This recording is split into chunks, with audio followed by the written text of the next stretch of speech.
Welcome to Marshland Histories, the oral history podcast series celebrating life in the Lower Waveney Valley.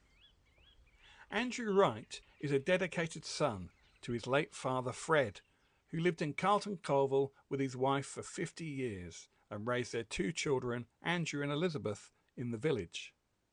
But it was the Second World War that changed the course of Fred's life, from Gisleham to Normandy and back. It's a tale of love and war. His son Andrew takes up the story.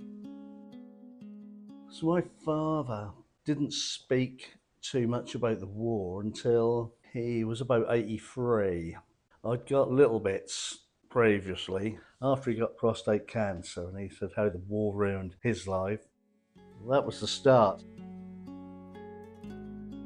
So he was born 28th of September 1920. And then when the war started, he knew that wouldn't be long before he was called up, so he went to Norwich to enlist, February 1941. When he went to enlist, one of the first things they asked was, "Can you drive?" Because my grandfather had trucks, he could drive. So, right, Royal Engineers.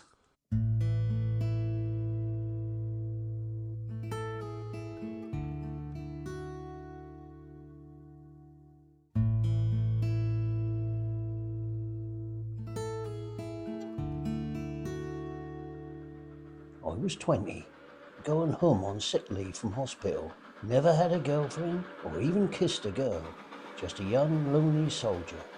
When I reached Ipswich, I found there were no more trains. I rang my father, who came to pick me up. As the car pulled into the station yard, to my surprise, a pretty young lady stepped out from the passenger side. As we made for home, I whispered to my father, "Who is the young lady?" He muttered, "You should know."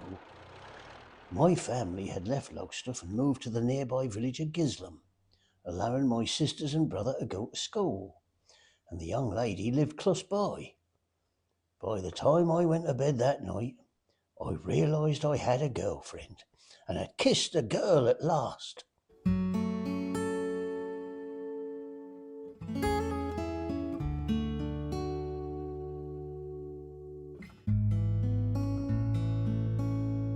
There followed 6 months of ardent letter writing, and I was home again for Christmas, 1941.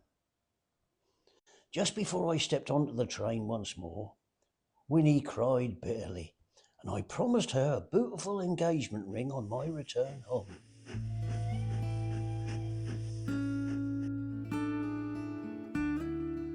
In 2004 was the 60th anniversary of D-Day, and that was got to be something huge. Initially, he didn't want to go. I think a little bit later, around about the April, he just said, "Boy, there's one thing I got to do before I die." So I got to go back, and I took him to Normandy. The last time Fred saw these cliffs was exactly 63 years ago. He was part of the huge contingent involved in the D-Day landings, passing Dover as he sailed from London on June the 4th, arriving in Normandy 4 days later.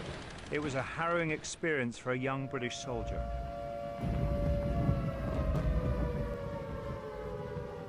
14th of January 1942. The captain sent for me. He gravely told me a telegram from my father had reported a serious raid on Lowestoft, my hometown. He told me, "Winnie is missing." I almost collapsed. The captain continued, "Who is Winnie, and what is she to you?" "My future wife, sir," I said. "Good God," the captain replied, and immediately arranged passes and transport home for me. As I sat hunched on the train to Paddington, my thoughts were full of dear Winnie, my Winifred Arabella. My train arrived at Lowestoft about midnight. I hurried to the high street. My heart sank when I surveyed the amount of damage. I wanted to help, but I was stopped. "Go home, you cannot do anything up there." So I walked the 3 miles home through deserted streets and lonely, snow-covered country roads. My parents were still up when I arrived home at 1:30 a.m. Before the door closed behind me, I knew Winnie was dead. It was then I lost my mind. I swore and cried and cried. This personal journey still represents an ordeal for a man who'll soon be 87, and who himself was touched by tragedy during those war years. His girlfriend Winifred was killed in an air raid on Lowestoft. I had been on home on leave on a Christmas, and I promised her that when I got back next time I'd buy an engagement ring. Because all I'd been told beforehand that she was missing. But when I got to the door, said she was dead. The gravediggers had great difficulty, as the ground was frozen hard. After the funeral, I walked back alone. The snow had already laid a new blanket over her grave, and the tiny hothouse flowers were already frozen. The next day, I said my goodbyes, gathered up my kit, and returned to my unit to gather up what remained of my life.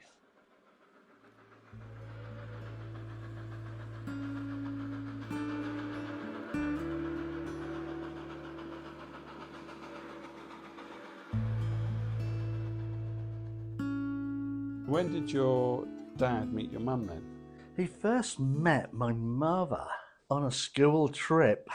So he knew her forever, really? Yeah, as a child, but I mean, he'd never asked her out or done anything like that, and that wasn't till after the war. But my mother was a very, very quiet lady.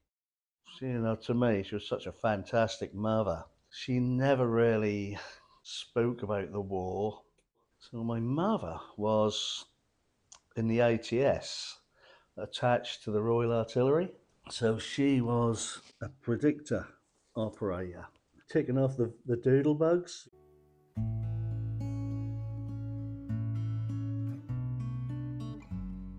He'd sometimes go round there and he'd go, bloody war. And he'd go, what's the matter, Dad? I'm like, oh, bloody war. It's ruined my life, ruined your mother's life. Because he always thought Mother had a boyfriend, what was an American airman.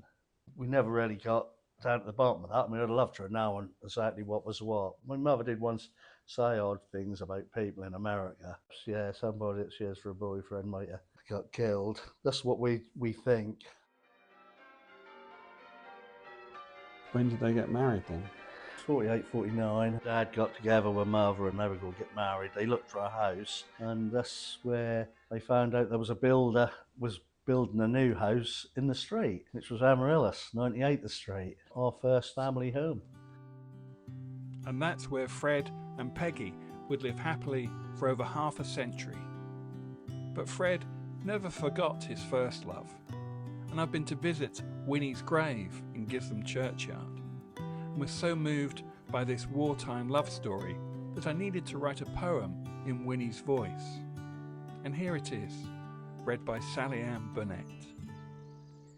Song of Winifred Arabella. Call me Winnie, you'd have met me in the village where we're both from. I grew up near Gisleham Corner, would have known your mum. I had a sweetheart, now you ask, so handsome and polite. Only 20 when he met me. I got me my Mr. Right. He came back safe from war, but I never got home from town. The worst of raids in those winter days left me cold in frozen ground. I've grown old as I lay here, and Fred lived another life, maybe for the best, and now he's at rest nearby with his dear wife. This churchyard becomes a meadow when May takes over spring. So part the nettles, say my name and dates. Be careful, they might sting.